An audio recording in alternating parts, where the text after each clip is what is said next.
Well, yep, indeed it did happen again. And this time it only took a week to get a second price increase from Tesla.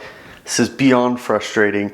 This is getting so out of control, but unfortunately I have bad news for you about prices at Tesla. This evening, Tesla did indeed increase prices on select Tesla models. So let's go through it and talk about which cars are indeed going up in price yet again in a week. So starting off with the Tesla Model Y, the long range all-wheel drive has gone up another $1,000 to $58,990. The performance model has gone up $1,000 as well to $63,990. So both of these cars went up $1,000. The good news is when we look over on the Model 3, which has historically been tracking alongside the Model Y in most cases, we didn't see an additional increase, which is great news. That said, those prices already went up $1,000 this month. What continues to be interesting is on top of these price increases, we're seeing different delivery dates depending on which options you've configured your Model Y or your Model 3.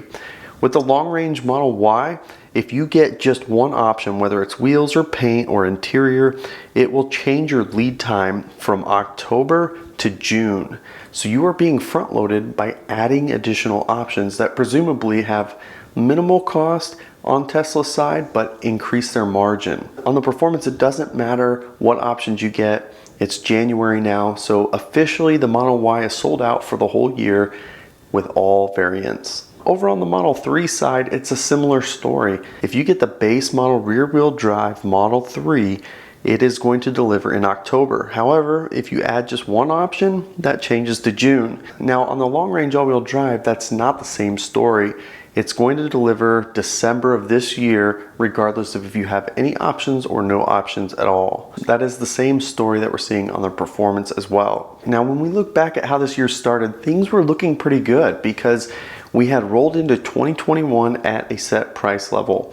Those prices went down across the board. We had a $1,000 decrease, which brought prices down to new lows for the Model Y and got us really close to new lows for the Model 3. So these new prices since February have done nothing but go up. And here's where things get absolutely crazy. The long-range Model Y has changed prices 12 times in 2021, and we have seen a $9,000 increase since January, or if you look at February, a $10,000 increase in price. The performance has seen a $4,000 increase throughout the year, which is more reasonable. Over on the Model 3, the rear-wheel drive has increased 10 times this year. From January, we're looking at an increase of $7,000, and from February, $8,000 increase, which is absolutely absurd. On the long-range all-wheel drive version, we're looking at a change of $4,000 from January and $5,000 from February. And finally, the Performance Model 3, which changed 4 times this year, has increased $4,000. So what the heck is going on at Tesla? This is more than just part shortages. There's a couple of things going on. First and foremost, on Tesla's benefit, we'll start there.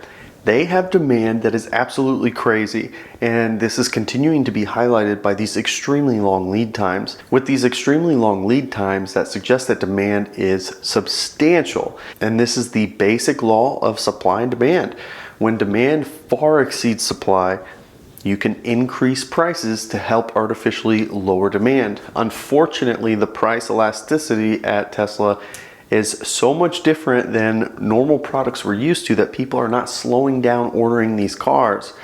So as they raise prices, it's not having as much of an impact as Tesla's clearly trying to make. So they continue to raise prices, and until people stop ordering Teslas, they're going to continue to do this.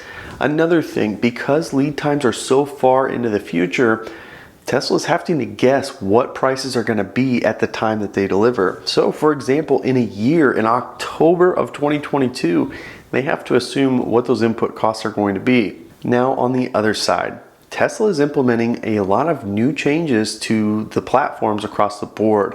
We're supposed to have lower cost of manufacturing, lower cost of batteries, and a much higher output once Giga Austin is up and running.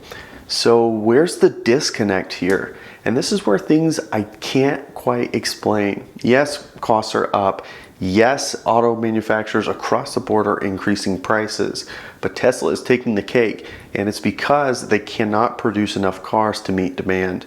And unfortunately, that's going to continue to drive this huge profit margin that they're currently sitting on. If you recall, just a few weeks ago, they reported out a 30% profit margin, and that 30% profit margin does not match what Elon Musk has said in the past.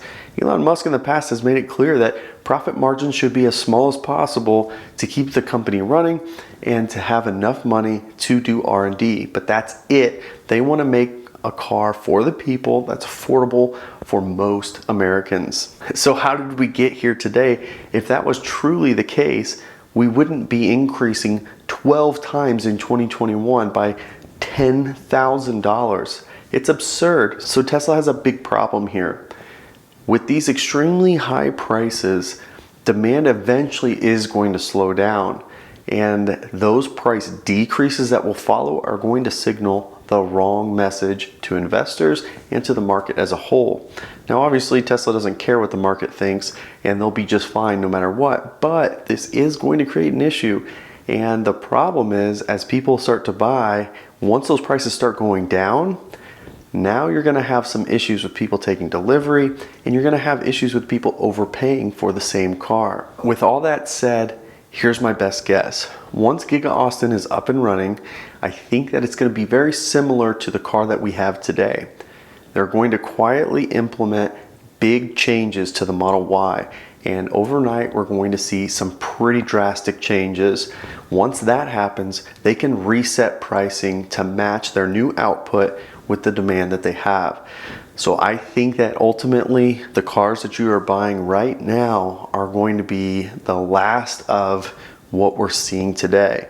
The current platform, the current range, the current setup at these elevated prices.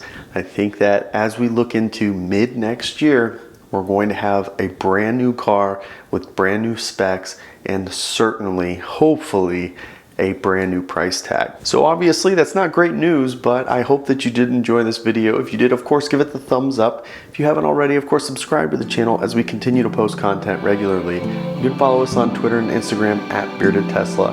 Thanks so much for joining us. We'll catch you next time.